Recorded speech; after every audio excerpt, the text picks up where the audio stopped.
Salam, selamat pagi. Puji nama Tuhan, mari kita akan berdoa terlebih dahulu. Tuhan, terlalu ajaib kami mengenal Engkau, dan terlalu mulia kami mengenal siapakah Engkau.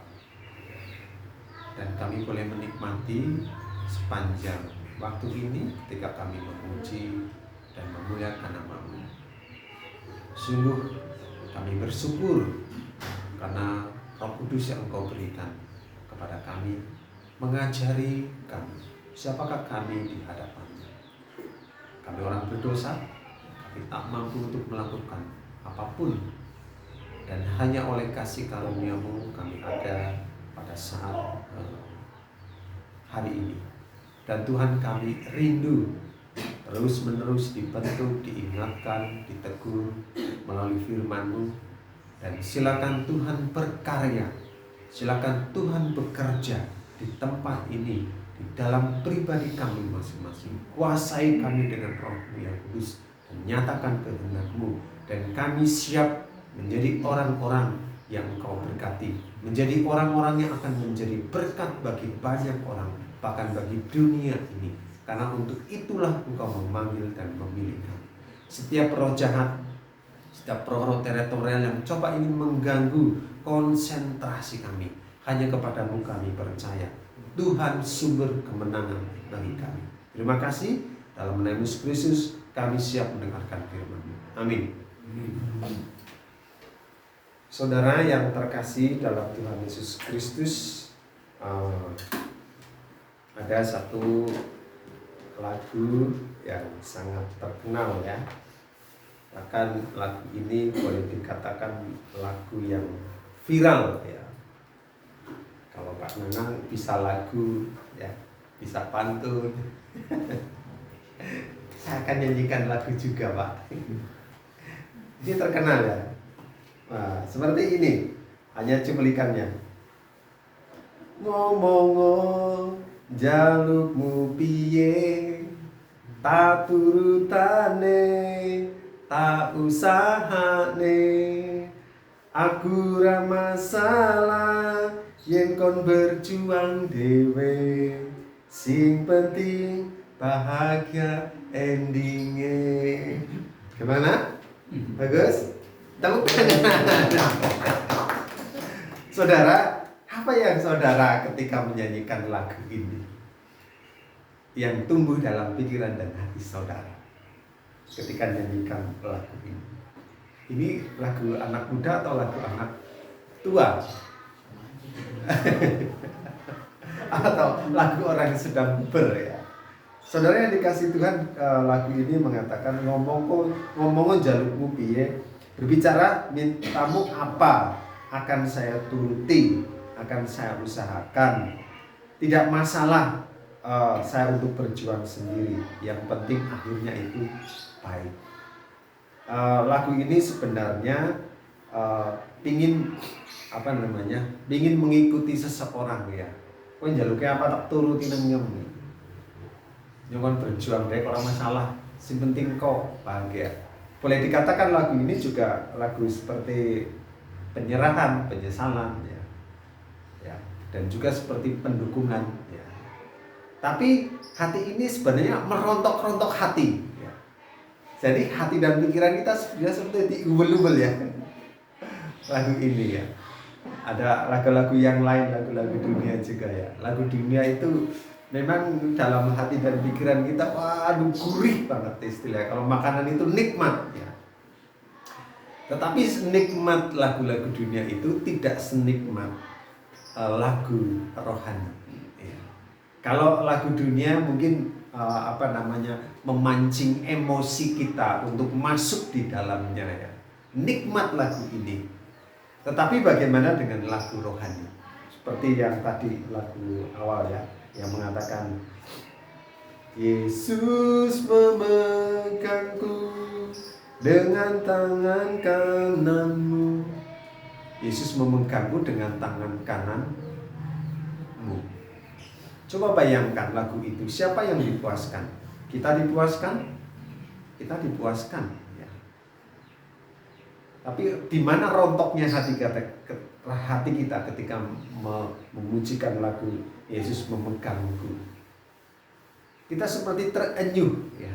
Kita seperti kendang, ya, mengendang dengan Yesus Kristus.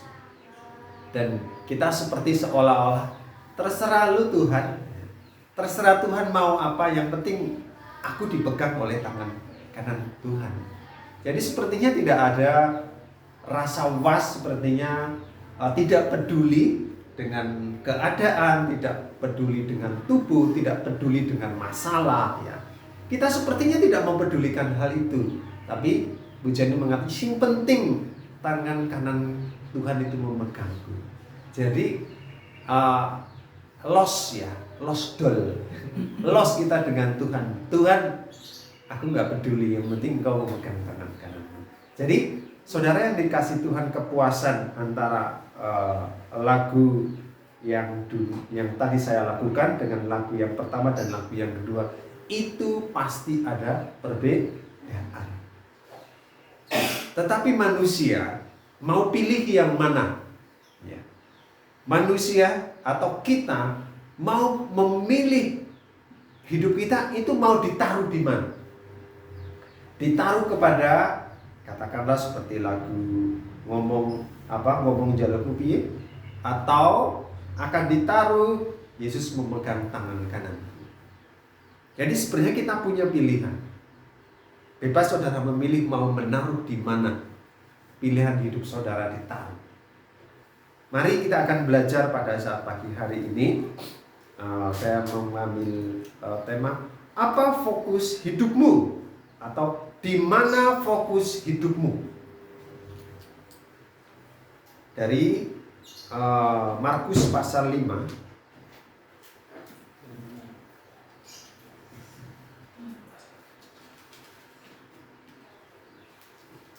Markus pasal 5 ayat 25 sampai 34.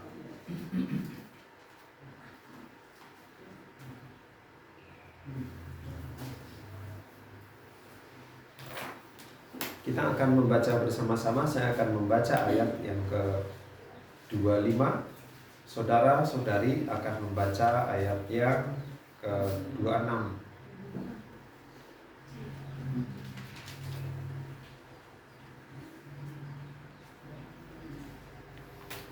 Sudah ketemu semua ya? Akan dimulai dari saya terlebih dahulu. Demikian firman Tuhan. Adalah di situ seorang perempuan yang sudah 12 tahun lamanya menderita pendarahan. Dia telah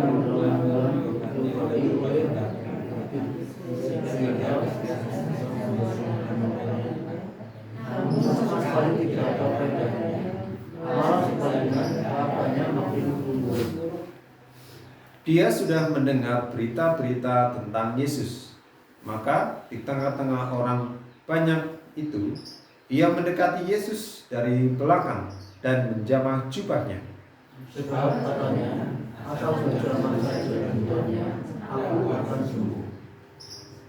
Seketika itu juga berhentilah pendarahannya, dan ia merasa bahwa badannya sudah sembuh dari penyakitnya.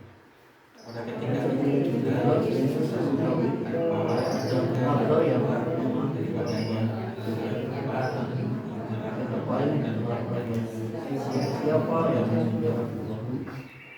Murid-muridnya menjawab, engkau melihat bagaimana orang-orang ini berdesak-desakan dekatmu, dan engkau bertanya, siapa yang menjamah aku?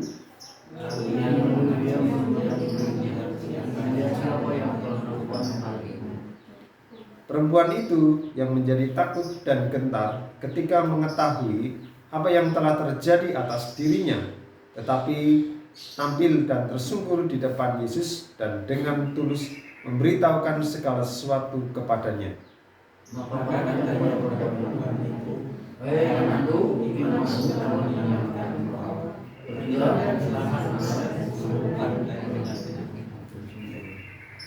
Saya menulis kalimat seperti ini, saudara-saudari. Dengan berfokus kepada Tuhan saja, kita mendapat ketenangan dan keselamatan. Dengan berfokus kepada Tuhan saja, kita mendapat ketenangan dan keselamatan. Apa fokus hidupmu? Ini satu pertanyaan yang saya pertanyakan, atau saudara juga boleh bertanya dengan diri saudara sendiri. Apa fokus hidup saya di dalam dunia ini? Apa fokus hidup saya ketika saya mengikut Kristus? Ya. Saudara yang terkasih dalam Tuhan Yesus Kristus, kita melihat dari tokoh Alkitab di sini, yaitu seorang perempuan yang sakit pendarahan. Di sini ada dua yang akan kita lihat. Yang pertama adalah fokus kepada yang tidak menyelamatkan. Fokus kepada yang tidak menyelamatkan. Kita tahu, saudara yang dikasih Tuhan, bagaimana perempuan yang sakit pendarahan di sini, dia fokusnya adalah tidak kepada berita firman Tuhan yang telah dia dengar.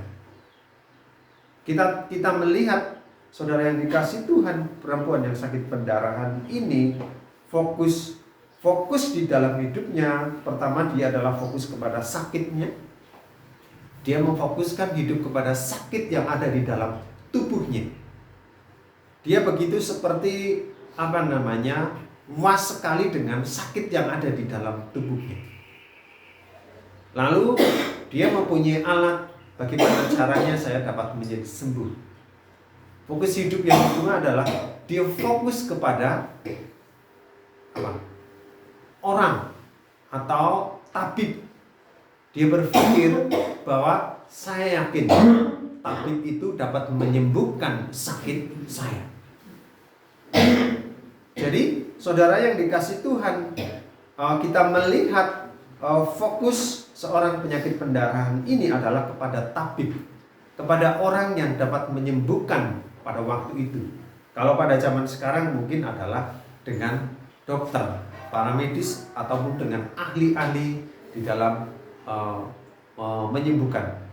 Saudara yang dikasih Tuhan, kita melihat orang yang sakit pendarahan itu, dia tidak hanya mengunjungi satu tabib, dan dia seperti berpindah. Di sini ada berita tabib, dia dapat menyembuhkan, dia datang ke situ. Di sini dia mendengar tabib, dia dapat menyembuhkan, dia datang ke situ. Tetapi apa yang terjadi? Orang yang sakit pendarahan ini tidak kunjung juga mengalami kesembuhan dari sakit pendarahan itu. Dia fokusnya kepada sakit, dia fokusnya kepada tabib. Wah, aku sakit, aku harus pergi ke tabib, aku pasti akan sembuh. Dia dengan seperti pede, dia dengan bangga. Bahkan fokus yang kedua adalah dia fokus kepada hartanya, apa yang dia miliki. Dia beranggapan bahwa harta yang dia miliki, dia dapat menyembuhkan. Karena itu dia pergi ke berbagai tabib, dia berusaha untuk berobat, tetapi tidak juga kunjung kesembuhan itu dia dapatkan. Bahkan saudara yang dikasih Tuhan, di dalam nas ini kita melihat sampai hartanya habis, tidak mengalami kesembuhan juga. Bahkan penyakitnya lebih menjadi parah. Saudara yang terkasih dalam Tuhan Yesus Kristus, kita lihat pikiran perempuan yang sakit pendarahan ini. Di awal dia menaruh pikirannya itu adalah sakitku bagaimana? Aku pasti bisa sembuh dengan pergi ke tabib, dengan pergi ke orang pintar, dengan pergi ke orang yang cerdas, orang yang pandai. Aku gak peduli, aku masih punya banyak uang untuk membayar tabib sehingga aku dapat menjadi sembuh. Berapapun akan aku bayar. Tetapi akhirnya, apakah itu dapat memberikan kesembuhan kepada orang sakit pendarahan ini? Tidak dapat memberikan kesembuhan sedikit pun. Ya, semua yang ada di dalam dunia ini tidak dapat memberikan kesembuhan, jawaban bagi orang yang sakit pendarahan ini. Saudara lihat, orang yang sakit pendarahan ini tahu berita tentang Yesus Kristus sesungguhnya, ya. Itu fokus yang kedua sebenarnya. Fokus wanita beralih kepada Yesus Kristus. Jadi sekarang setelah wanita pendarahan ini, dia tidak mendapatkan kesembuhan, hartanya habis dan semakin drop di dalam dirinya, dia mulai beralih. Saya tidak bisa mendapat kesembuhan dari orang pintar. Saya tidak dapat kesembuhan dengan harta saya sampai habis, saya tidak mendapatkan hal itu. Dan sekarang dia mulai beralih, dia mulai berpikir, dia mulai mencerna apakah benar berita tentang Yesus Kristus itu, bahwa dia dapat memberikan kesembuhan, dapat memberikan kesembuhan penyakit apapun ketika datang kepadanya. Akhirnya saudara yang dikasih Tuhan, dengan iman, dia mengimani akan sakitnya itu dapat disembuhkan dengan menjamah jubah Yesus Kristus. Hanya dengan menjamah jubahnya, hanya dengan percaya dan tidak membawa apapun yang kelihatan menurut dunia. Dia tidak membawa harta, dia tidak membawa apapun. Dan dia hanya membawa tubuhnya yang lemah. Dia hanya membawa tubuhnya yang sakit. Dan dia hanya membawa fokus pikirannya itu kepada Yesus Kristus pasti bisa menyembuhkan. Fokusnya itu. Saya yakin kalau jamah pasti bisa sembuh. Dan fokusnya itu hanya kepada Yesus Kristus yang mampu menyembuhkan. Apakah kemungkinan seandainya orang yang sakit pendarahan itu menjamah lalu tidak sembuh, lalu orang ini tidak menjadi percaya dengan Yesus Kristus? Tidak tahu. Tetapi yang pasti di sini menunjukkan bahwa iman perempuan yang sakit pendarahan itu menunjukkan iman kepada Yesus Kristus itu menunjukkan membawa kesembuhan bagi dirinya. Sampai Yesus mengatakan, ada kuasa yang keluar dari tubuhku. Saudara yang terkasih di dalam Tuhan Yesus Kristus,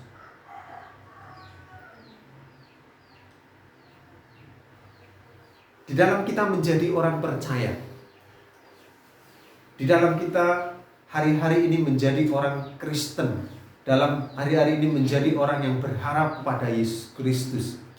Apakah kita sungguh-sungguh berharap kepada Yesus Kristus dan tidak berharap kepada dunia dan sekelilingnya? Walaupun mungkin dunia itu akan mengecewakan kita, tapi apakah kita akan tetap berharap kepada Yesus Kristus? Tuhan panggil iman. Apa iman? Iman percaya. Tuhan tentang satu nats jawaban doa itu adalah terimalah walaupun kamu itu belum menerima.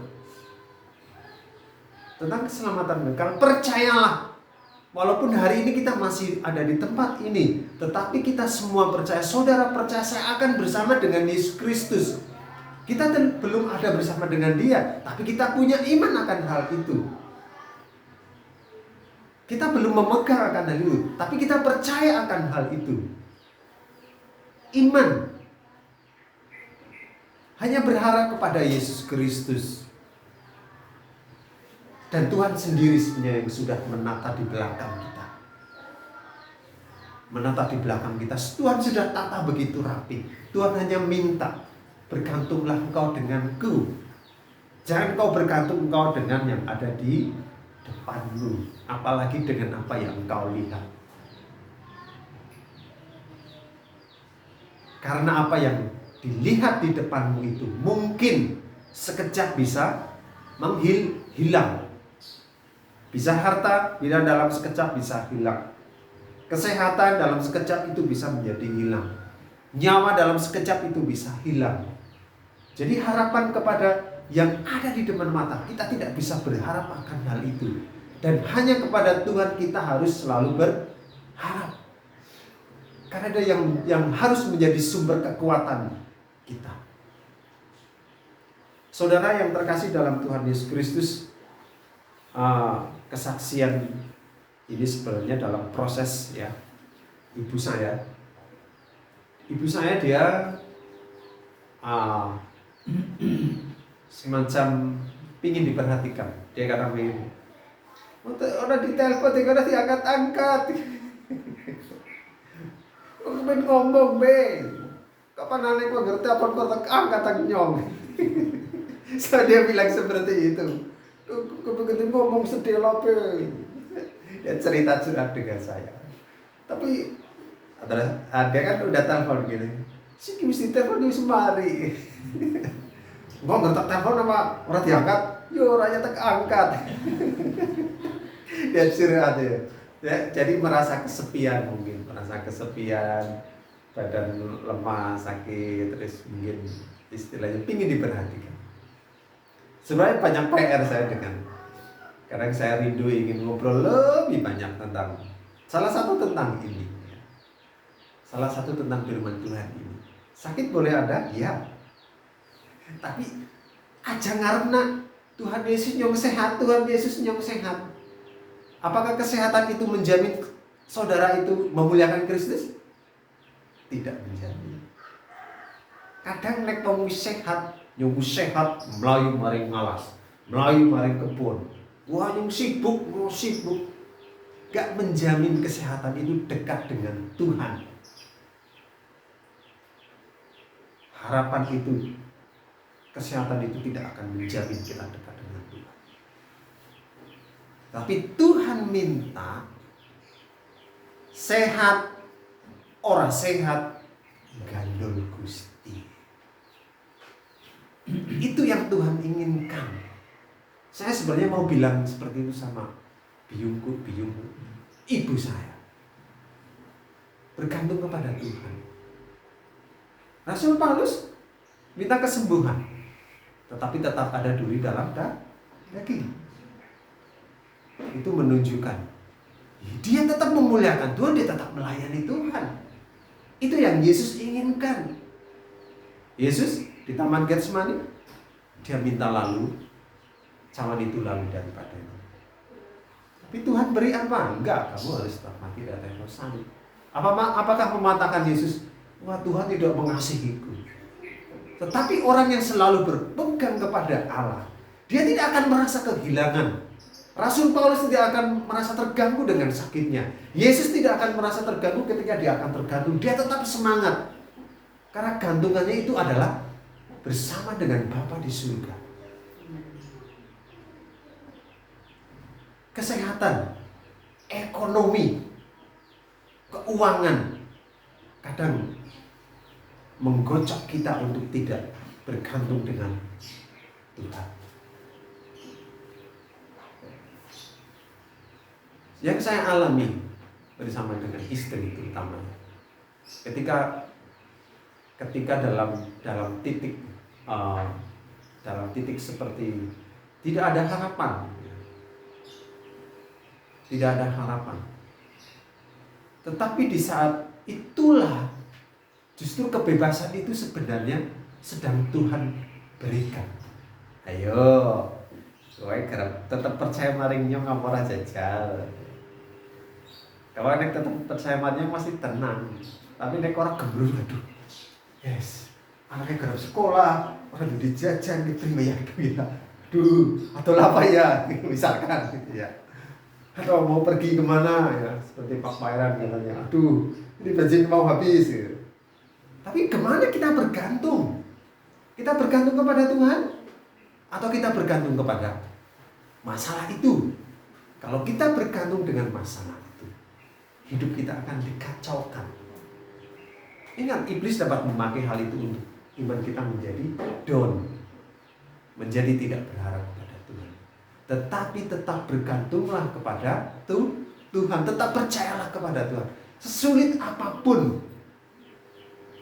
Dan jangan kita memaksa Tuhan, harus Tuhan seperti ini. Ada satu kesaksian saudara, ini baru sekali. Ada seseorang, dia punya anak, terus anaknya tidak sesuai seperti yang diinginkan.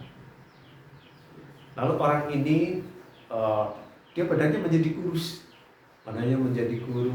lalu dia sampaikan gitu, apakah aku mampu untuk tetap menjadi orang yang menasehati?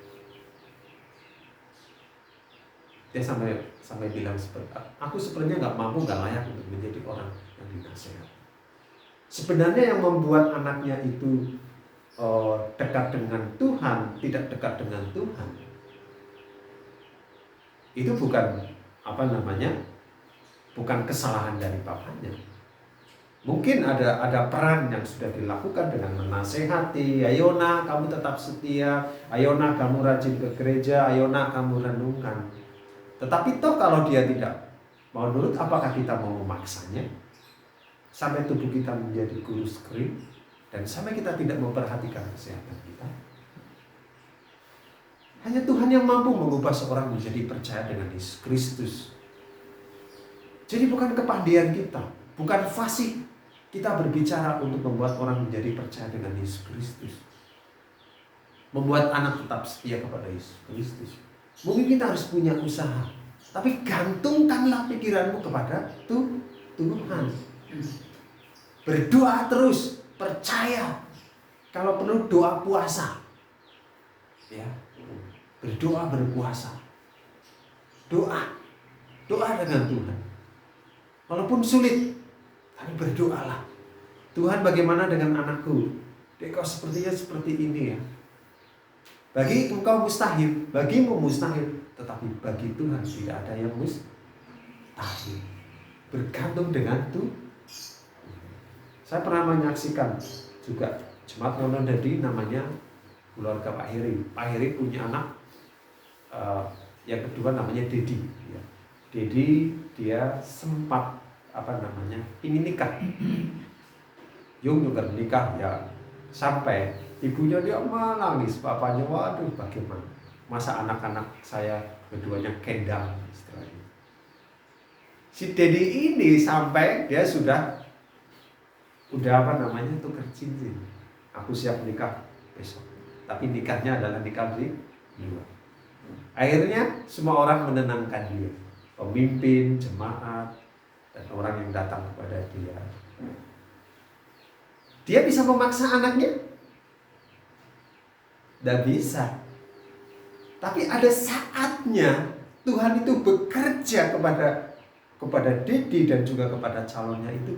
Bisa-bisanya mereka kok menjadi renggang. Dan akhirnya menjadi putus. Dan akhirnya ketemu dengan orang Medan, orang percaya dengan Tuhan. Dan akhirnya menikah. Dan sekarang sudah punya anak. 2 sekaligus. Kembar. Siapa yang melakukan itu? Ayo. Kalau sudah tunangan. Kok bisa ya? Orang tuanya gak bisa mengawasi 24 jam. Tapi Tuhan dan jemaat-jemaat para pemimpin, dia sehati sepikir berdoa, kehendakmu jadilah. Kalau Tuhan sudah memanggil, ayo, siapa yang dapat mengubah? Ayo gantungkan iman kita kepada Tuhan. Bentengi anak-anak, kalau dalam konteks kita berbicara ini, dengan berdoa dan berpuasa untuk dia. Mungkin kita tidak bisa memaksa, dia nggak bisa. Omongan kita yang fasih, omongan kita yang lembut mungkin tidak dianggap. Tapi kalau Tuhan sudah berbicara, ayo saudara yang dikasih Tuhan, jangan berfokus kepada diri kita sendiri, kemampuan kita, atau di sini adalah berbicara tentang harta, di sini berbicara tentang tabib, tetapi dia menyerah dan dia hanya menganggap dengan Tuhan aku dapat sehat. Bukti iman itu nyata ketika Tuhan Yesus mengatakan, kok ada kuasa keluar dari tubuh? Ada hubungan. Iman ada hubungan yang intim. Dan iman itu Iman itu tidak peduli kita sehat atau kita sakit. Iman yang kuat itu tidak membutuh di saat kita boleh jingkrak-jingkrak, Tuhan, haleluya. Orang yang mungkin berbaring lemah, dia imannya lebih fit, bisa juga. Jadi ayo kita bangun iman. Kita hanya berharap pada Tuhan. Sampai ngomong biuku. Berharap karo Yesus.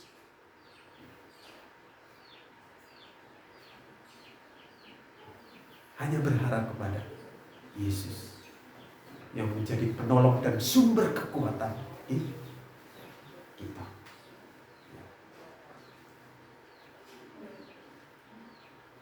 Sesungguhnya ia sudah mendengar berita tentang Yesus Kristus, namun ia tidak respect dengan berita tersebut.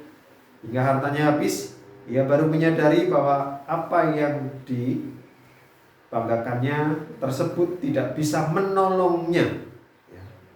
Hanya Yesus satu-satunya yang menjadi harapannya untuk disembuhkan.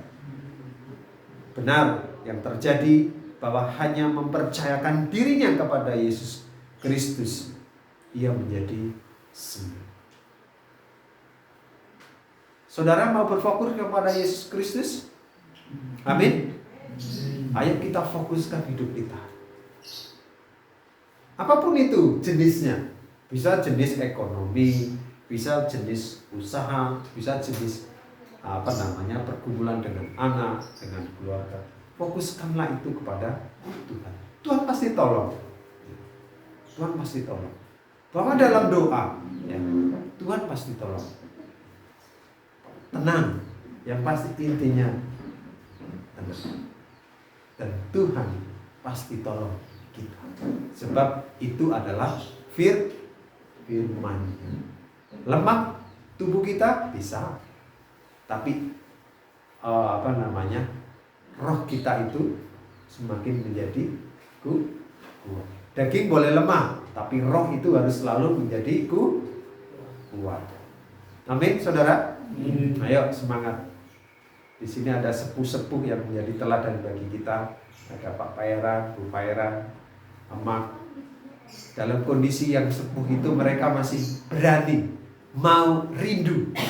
Mengapa kita yang muda tidak menjadi semangat, memuridkan yang lain, membawa orang lain untuk dekat dengan Tuhan. Amin. Mari kita berdoa. Bapa kami di dalam surga, kami boleh menerima satu kebenaran firman-Mu dari satu tokoh Alkitab, yaitu seorang perempuan yang sakit pendarahan, di mana awalnya dia mengandalkan para tabib, dia mengandalkan hartanya, tapi pada akhirnya dia tidak mendapatkan apapun dari kedua ini. Tapi tidak menyembuhkan, hartanya habis, bahkan sakitnya semakin menjadi parah. Sesungguhnya wanita pendarahan ini dia sudah mendengar siapa Yesus Kristus. Dalam keterpurukannya dia menyadari bahwa Yesus pasti bisa menyembuhkanku. Yesus pasti bisa menolongku. Dengan keyakinan yang penuh, dia berusaha untuk menjamah jubah Yesus di keramaian itu. Dan itu sungguh-sungguh imannya yang ada connect dengan Yesus Kristus itu. Bahkan Yesus merasakan ada kuasa yang keluar dari dirinya. Berarti iman perempuan ini sungguh-sungguh ada connect dengan Yesus Kristus. Ada aliran dengan Yesus Kristus. Dan Yesus datang tidak hanya kepada orang yang sehat. Yesus ada tidak hanya kepada orang yang fit. Yesus ada tidak hanya kepada orang yang kaya, tapi kepada orang yang mungkin sudah tidak berguna sedikit pun, yang mungkin tinggal meninggal, seperti orang yang pendarahan ini. Sudah tidak ada gunanya mungkin ketika dia tidak bertemu dengan Yesus, tinggal menunggu mati. Tetapi iman itu ternyata ada di dalam dirinya. Dan Yesus merasakan kuasa itu. Tuhan, kami mau belajar dari sini. Kami mau diajar terus-menerus. Apapun keadaan hidup kami, apapun keluarga kami, apapun pergumulan kami, apapun keadaan ekonomi keluarga kami, apapun keadaan tubuh kami, ajarkan kami untuk connect dengan Engkau. Dan aku percaya Yesus selalu dekat denganku. Engkau adalah Roh. Engkau yang selalu memegang tangan kananku dimanapun, apapun keadaan kami. Terima kasih ya Bapa. Terima kasih Tuhan Yesus Kristus pengorbanan-Mu. Terima kasih atas Roh Kudus yang selalu menolong kami, menguatkan, meneguhkan, dan mengingatkan kami akan firman dan janji-janji-Mu. Terpujilah Allah, di dalam nama Yesus Kristus kami mau memfokuskan hidup kami hanya kepada Tuhan. Haleluya. Amin.